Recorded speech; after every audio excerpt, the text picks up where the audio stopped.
দেখুন, এই বাচ্চারা যারা এসছে এখানে তারা সবাই কিন্তু একটা প্রবণতা থাকে বাড়ি থেকে পালিয়ে যায় বা বিভিন্ন ঘটনা ওদের ঘটে জীবনে বলেই ওরা এখানে এসে পৌঁছয়।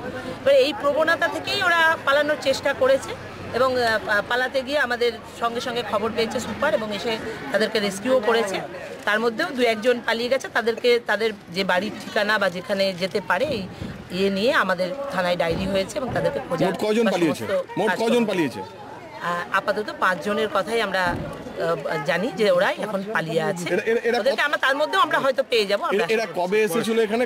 মানে দেখুন, এই মুহূর্তে অত ডিটেল আমার এই মুহূর্তে বলা মুশকিল, আমরা দেখছি। এর মধ্যে একজন বাংলাদেশি আছে জানা যাচ্ছে, না সেটা এখন বলা কঠিন। হ্যাঁ, এই মুহূর্তে বয়সে বিভিন্ন বয়সেরই আছে, 16-17।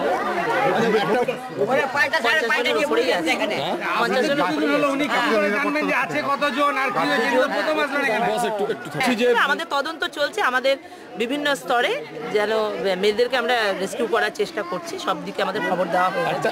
একটা অভিযোগ উঠছে মেয়েদের যেখানে খারাপ কাজ করানো হয় এবং মেয়েরা নাকি প্রকাশ্যে চেঁচিয়ে বলে, এই ব্যাপারটা কি? একদম ভিত্তিহীন কথা, এরকম কোনো ঘটনা নেই। এটা ওপেন সকলে জানে এবং সবসময় আমাদের সরকারি বিভিন্ন স্তর থেকে আমাদের সবসময় এটা দেখা হয়। এরকম কোনো ঘটনা নেই, এটা একেবারে ভিত্তিহীন।